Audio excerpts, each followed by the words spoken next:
Assalomu alaykum o'rtoqlar. Yunon falsafasini ikkinchi videosiga xush kelibsiz.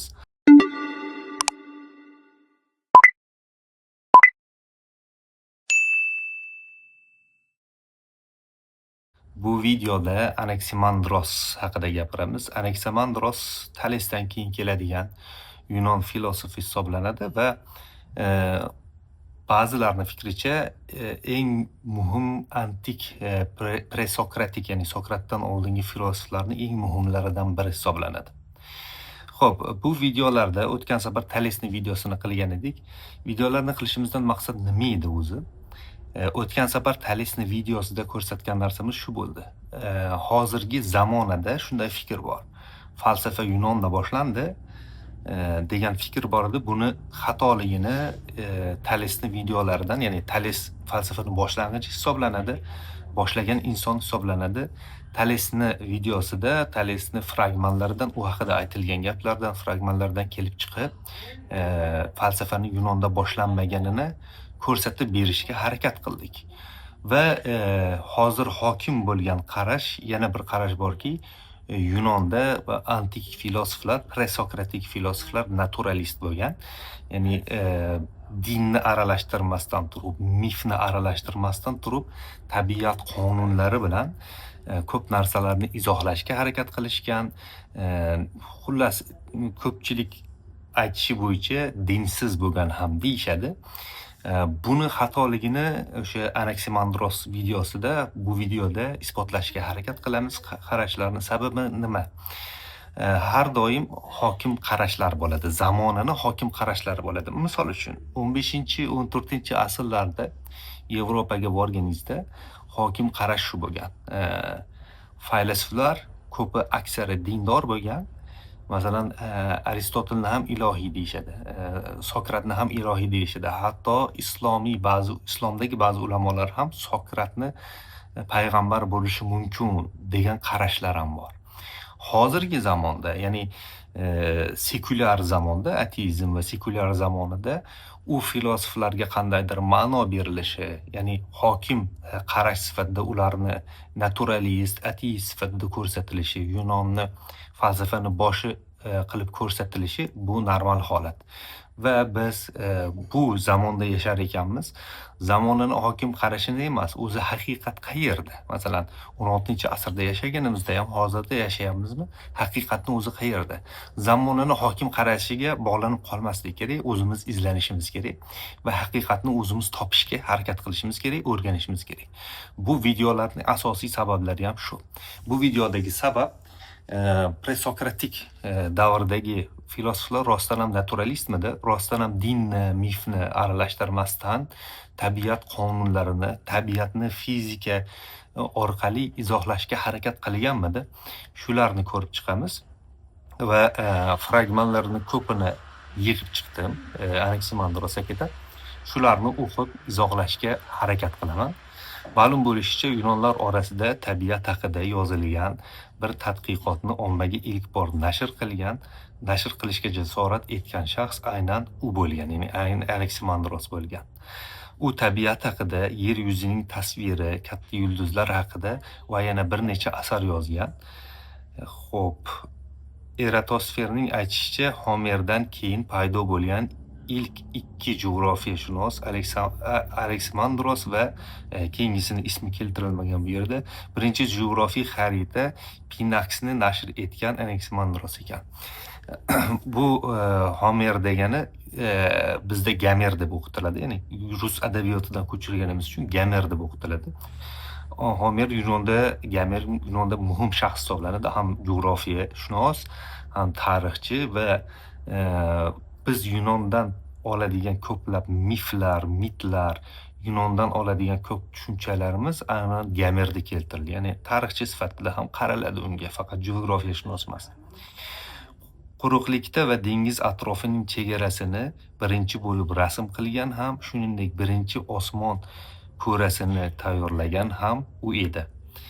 İlk ibtido, ya'ni ilkni yagona harakatlanuvchi va bepoyon Apeiron deb atagan. Masalan, Talesni videolarini ko'rsangiz, Arke haqida gapirgandik. Arke ilk boshlang'ich, masalan, bizdagi ilk ilk sabab nima, ilk boshlang'ich nima? Biz Xudoni aytamiz. Ularda masalan ilk boshlang'ich arkeni Tales suv deydi. Endi qanchalik to'g'ri qarash bu bilmayman, lekin suv deb qaraladi. Talesda va hamma narsani boshlang'ichi suvdan boshlangan deyiladi. Va Anaximandros aytayotgan narsa nima? Biz fizik va moddiy narsalar bilan izohlashga harakat qilingan naturalistlar deb bizga hozir o'qitishadi, o'rgatishadi, lekin Anaximandrosning e'tirozi shu. Suv moddiy narsa, ya'ni material narsa. Material narsa yo'q bo'lishga mahkum. Uni ziddi ham bor, masalan, ziddi olov. Va moddiy material bo'lgan narsa boshlang'ich bo'lolmaydi degan tushuncha bor unda. Ya'ni bu yerda biroz metafizikaga ketib qolyapti. Naturalizm emas, metafizikaga ketib qolayotgan joylari bor Anaximandros. Hozirgi hokim qarashga to'g'ri kelmaydigan joylari bor. İlk ibtido yagona harakatlanuvchi va bepoyon apeyrondir. Apeyron deb aytilganlar orasida Anaximandros ham bor. U mavjud narsalarni ilk ibtidosi va unsuri bepoyon apeyrondir deydi. Ibtido arxe so'zining birinchilardan bo'lib ishlatgan ham shu. Unga ko'ra ibtido suv yoki boshqa unsur emas, balki barcha osmonlar va ularning ichidagi dunyolarni vujudga keltirgan boshqa bir bepoyon tabiatdir. U bu fikrni she'riy tarzda shunday ifoda etadi.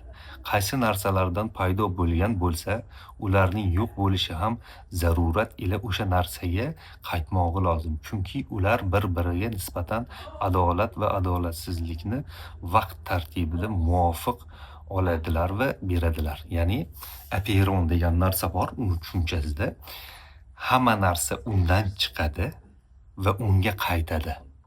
U moddiy narsa emas, material narsa emas va barcha narsalar undan chiqib unga qaytadi. Bu tushuncha, bunga o'xshash qarashlar bormi? Masalan, Anaximandrosdan keyin bunga o'xshash qarashlar bormi desa, biroz bu sudur teoriyasiga o'xshab ketyapti. O'sha Aristotellarni, Ibn Sino, Farobiylarni sudur teoriyasi bor.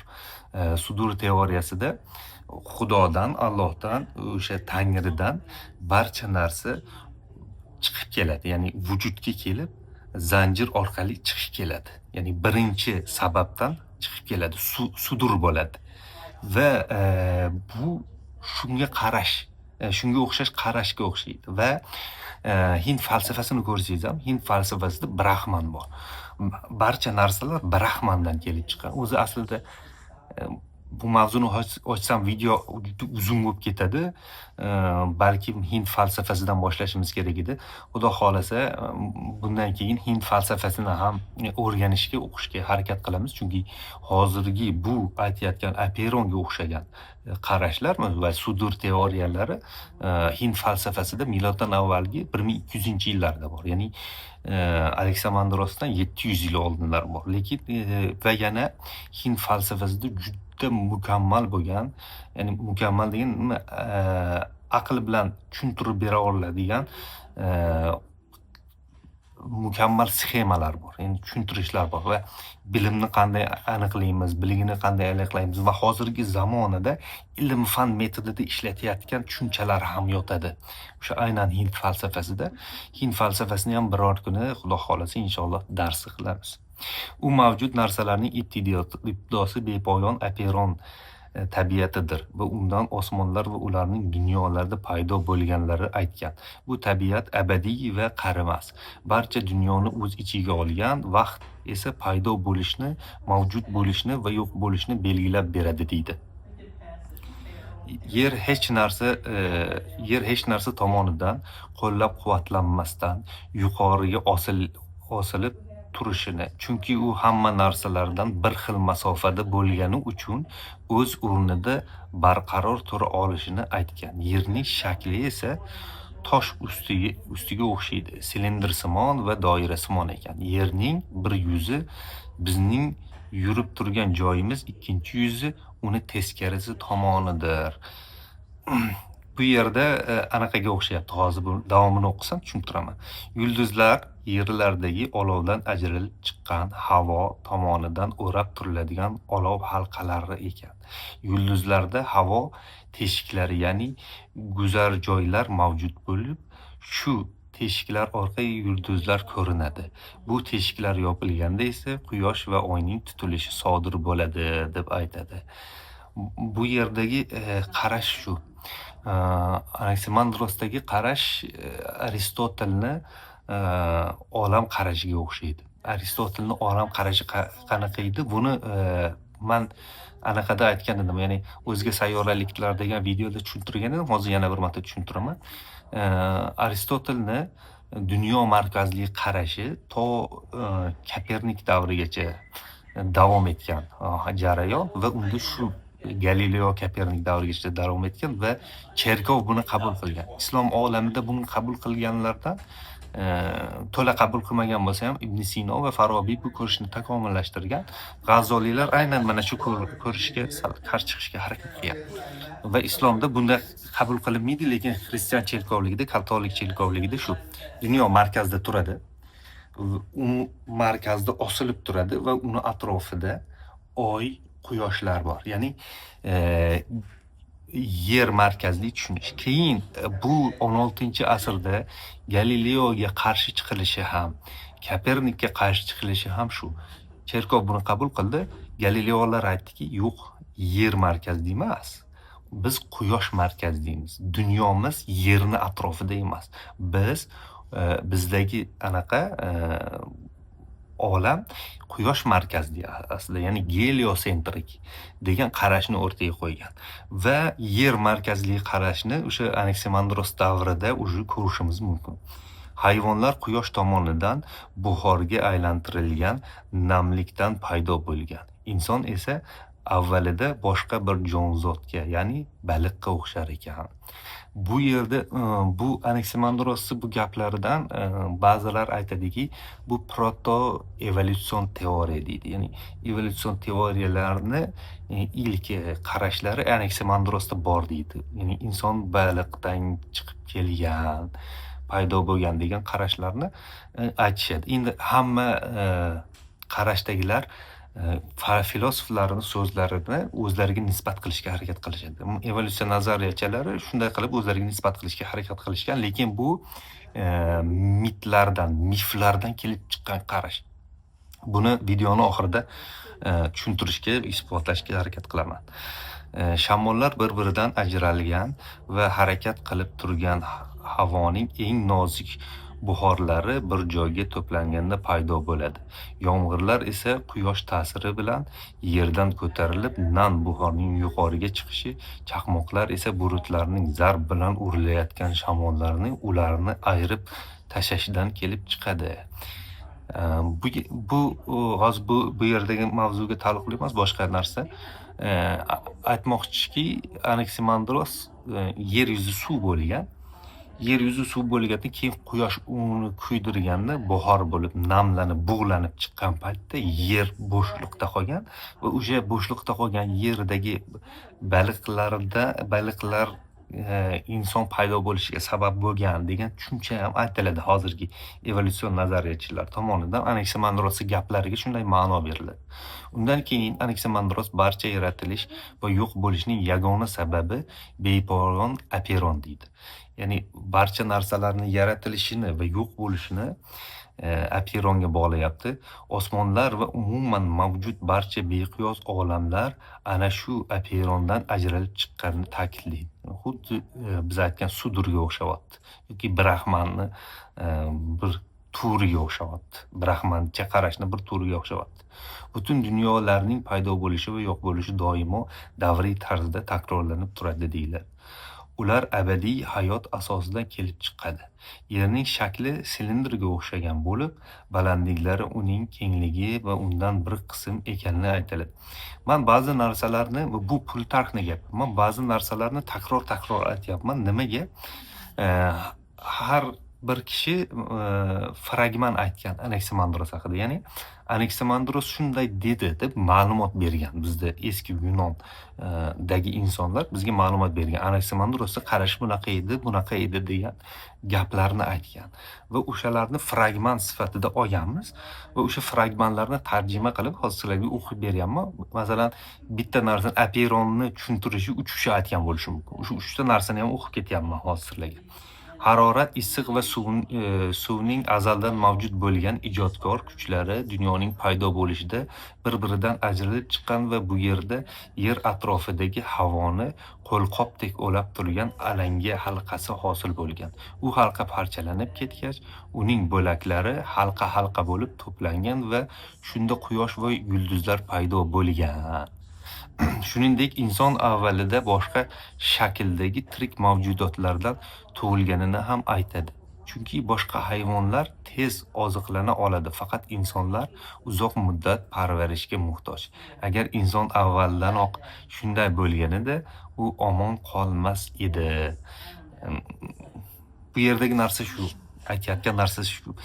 Insonlarni yaratilishi boshqa deyapti. Paydo bo'lishi boshqa. Chunki tabiatdan qaraydigan bo'lsak, masalan, har qanday jonzot tug'ildimi, mavjudot tug'ildimi, maksimum 1 oy, 2 oy ichida tabiatga moslashib ketadi. Ya'ni o'zi moslashib, o'zi ovqatlanib, o'zi hatto 2-3 oydan keyin o'sha ovga tayyorlanishi mumkin.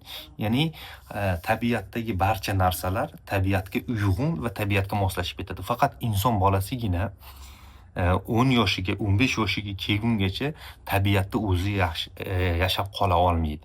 O'zini qornini o'zi to'yg'iza olmaydi, o'zini epla olmaydi. Shuni nazarda tutilyapti. Yana bitta narsa bor. Hozir har qanday hayvonni, har qanday hasharotni, har qanday tabiatdagi jonli narsani tabiatdan olib tashlasangiz, shunday bir-biriga bog'liqki, tabiatga boshqa zararlarni ham keltirib chiqaradi. Tabiatda boshqa turlarni ham yo'qolishiga olib keladi. Masalan, asalari yo'qolsa yo boshqa narsalar yo'qolsa, bitta mavjudotni, masalan, insonni olib tashlasangiz, tabiatda hech qanaqa zarar emas, aksincha foyda bo'ladi. Bu qarashlar ham bor. Aristotelning fizika kitobida u Aperon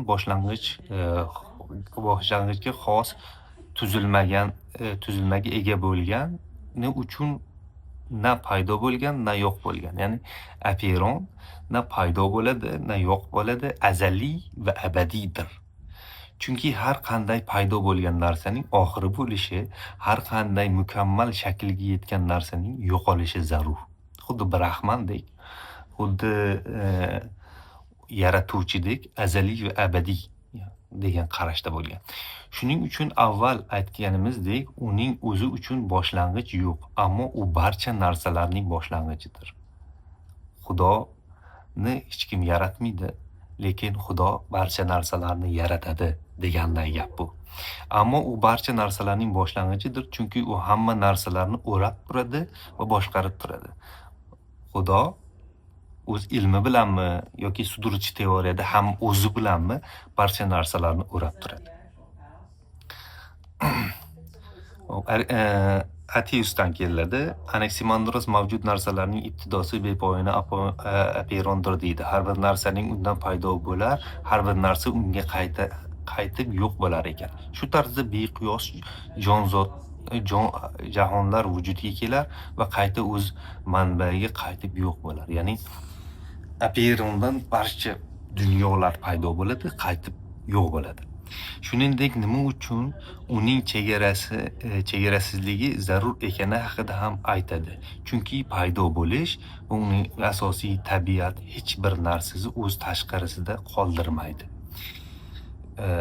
Diogenesdan keltiriladi. U bepoyon Aperonni havo, suv yoki boshqa biron unsur bilan ta'riflamaydi. Ibtido va unsur deb ta'kidlaydi va qismlar o'zgaradi, ammo butunlik o'zgarmasdir deb hisoblaydi. Aristoteldan yana tabiat faylasuflarining ta'kidlashicha ilk unsur, ya'ni mavjud narsalarning asosida yotgan jism bir ekanini aytganlar odatda 3 unsurdan birini tanlaydilar yoki olovdan zichroq, havodan nozikroq bir moddani qabul qiladilar. Qilgan barcha narsalarni esa sichlashish va siyraklashish orqali yuzaga keltiradilar. Boshqalar esa mavjud narsalarni qarama-qarshilar birdan ajralib chiqqan deb o'ylaydilar. Anaximandros aytganidek. Eitusdan yana Anaximandros barcha o'zgarishlar, ya'ni paydo bo'lish va yo'qolish bepoyon Aperon ichida sodir bo'lishini va beqiyos dunyolar shunda mavjud ekanini aytgan.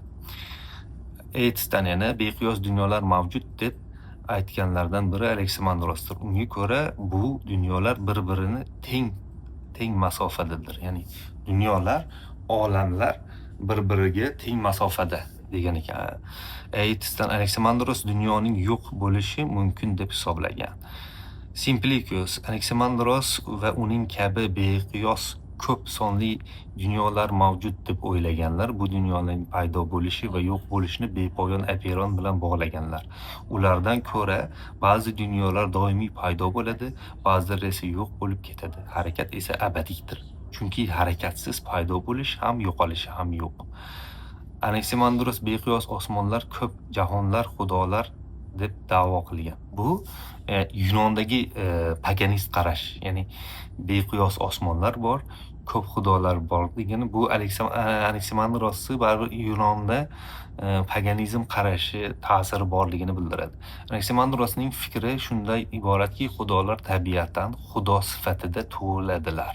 Ularning tug'ilishi va yo'q bo'lishi orasidagi davr uzoq davom etadi va xudolar soni beqiyos dunyolarning o'zidir.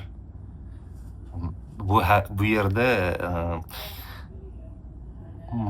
anaqa bu o'zga sayyoralar va o'zga sistemalar haqida gapirayotgandek tushundim meni tushunishimcha. Eytis Aleksandrosning aytishicha osmon issiq va sovuqning qo'shilishi, aralashishidan hosil bo'lgan. Aleksandrosga ko'ra havoning g'ildirak shaklidagi zichilashi bo'lgan yulduzlar olovga to'ladilar. Ularning muayyan joylaridagi og'izchalaridan alanga tashqariga puflab turadi. Plinusdan Aleksandros Pley yulduzlar to'dasini tongda ko'rina boshlashi, kuzgi tengkunlikda 31 kun o'tgach sodir bo'lishini xabar qilgan. Aleksandros barcha narsalarning eng yuqori qismi Quyosh, undan keyin Oy, ularning ostida esa sobit yulduzchalar va sayyoralar joylashgan deydi. Barcha narsalarning eng yuqori qismida Quyosh, hali boya aytdim, yer markazli. Bizning yuqorimizda Oy bor, yulduzlar bor, Quyosh bor. Va barcha narsalar yerning atrofida aylanadi. Bu Aristotelcha qarash dunyoga. Aleksandrosga ko'ra Quyosh halqasi yerdan 28 marta katta. U g'ildirakka o'xshaydi va ichi olovga to'la bir hovuzga ega. Quyoshning ichi olovga to'la bir hovuzga ega. Uning yorug'lanib turgan joylaridan xuddi ko'raki o'chog'i kabi og'iz orqali alanga chiqadi. Mana shu Quyoshdir. Aleksandros Quyosh yer bilan teng, ya'ni o'lcham jihatdan teng ekanini, vale uning nafasidan hosil bo'lib yer atrofida aylanuvchi halqa yerdan 27 marta katta ekanini aytgan. Aleksandrosga ko'ra, Eytisdan yana Aleksandrosga ko'ra Quyosh tutilishi Quyosh halqasidagi olov chiqadigan og'izning yopilishi natijasida sodir bo'ladi. Ya'ni Quyosh tutilishi Quyoshning halqasidagi olov chiqadigan og'izning yopilib qolishi natijasida sodir bo'ladi degan tushuncha bor ekan. Ya'ni bu dunyo markazli tushunchada ba'zi narsalarni tushuntirishga, ta'riflashga sal qiynalinadi mana shu joylarda. Aleksandrosga ko'ra Quyosh halqasi yerdan 28 marta katta, u g'ildirakka o'xshaydi va ichi olovga to'la bir hovuzga ega. Uning yorug'lanib turgan joylari xuddi ko'raki o'chog'i kabi og'iz orqali alanga chiqadi. Mana shu Quyoshdir. Xo'p, Eytisdan yana Aleksandrosga ko'ra Oy halqasi yerdan 17 marta katta. Ya'ni Quyosh 27-28 marta, Oy 19 marta katta. Quyoshga o'xshab, u ham g'ildirakka o'xshaydi, olov bilan to'lib chuqurlik va o'qtayan hovuzga ega. Ya'ni Aleksandrosning fikricha Quyosh ham nur taratgan kabi Oy, ya'ni issiqlik taratgan, yorug'lik taratgan kabi Oy ham taratadi deb tushungan ekan. Oy halqasi Quyosh kabi qiya holda turgan va uning ham kuzatish uchun faqat bitta ko'rakidek og'zi joyi bor. G'ildirakning aylanishiga muvofiq Oy tutilishi sodir bo'ladi. Va Eytisdan yana Aleksandros Oyning o'z yorug'i bor, ammo u bir tarzda Quyoshnikidan kuchsizroq deb atagan.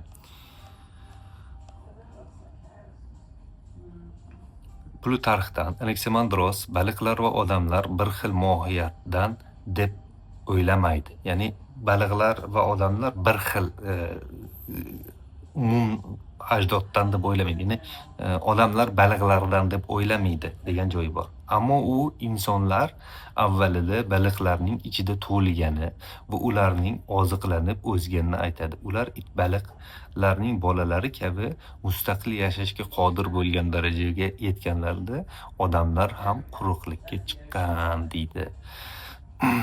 Miletiy Anaximandrosning fikriga ko'ra, suv va tuproq issiqlikda duch kelganda ularning baliqlar yoki baliqsimon jonzotlar paydo bo'ladi. Shu jonzotlarning ichida insonlar shakllanadi. Ya'ni bu yerdagi baliqdan kelganmiz degan tushunchada u baliqdan inson paydo bo'lmagan. Baliqning ichida inson yashagan ma'lum bir miqdor va tayyor bo'lganida chiqib kelgan demoqchi. Embrionlar balog'atga yetgancha ularning ichida qolgan keyinroq jonzotlarning po'stlog'i yorilib, o'z ozuqasi topa oladigan darajaga yetganda erkak yo ayol inson sifatida tashqariga chiqqan. Endi bu qarash nimaga? Talesda biz Fenikiyani, ya'ni Suriyani, Fenikiyani falsafachilarga, Talesga va Yunonga ta'sirini tushuntirib bergan edim o'sha videoda. Va Plutarxda kelgan joy bor. Helenliklar Poseydonga sig'inishadi, ya'ni suv xudosiga sig'inishadi va ularning fikricha baliqlar bilan, ya'ni bu qayerdan kelib chiqqan? Finikiyadan, Suriyadan kelib chiqqan baliqlar bilan insonlar bitta borliqdan kelib chiqqan, ajdodlari bir va o'shaning uchun biz baliqlarni hurmat qilishimiz kerak, ularni muqaddas deb bilishimiz kerak. Helenliklar baliqlar yeyishmagan. Chunki ularni muqaddas, otalari bir deb qadrlashgan va o'shandan kelib chiqqan bo'lishi mumkin bu qarashi. Va agar yana qaraydigan bo'lsa, ya'ni baliqni qornida inson ma'lum bir muddat qolib chiqib kelishi Yusuf alayhissalom qissasiga ham biroz o'xshab ketyapti. Chunki Finikiyaliklar, Suriyaliklarda bu qissa mavjud. Ya'ni Anaximandrosdan oldin bu qissa mavjud. Shundan ilhomlangan bo'lishi ham mumkin. Lekin qat'iy qarori nima? Anaximandrosni inson bilan anaqani baliqni o'sha mifga qarshi gapiryapti aslida. Inson bilan baliqni umumiy otasi ajdodi bir emas degan narsa. Bu hech qanaqa menimcha evolyutsiyaga izoh beradigan, ya'ni protoevolyutsiya teoriyasi deb qaraladigan joyi yo'q deb bilaman buni. Videomiz shu bilan nihoyasiga yetdi. O'ylaymanki mazmunli va manfaatli bo'ldi. Sog' bo'linglar, salomat bo'linglar.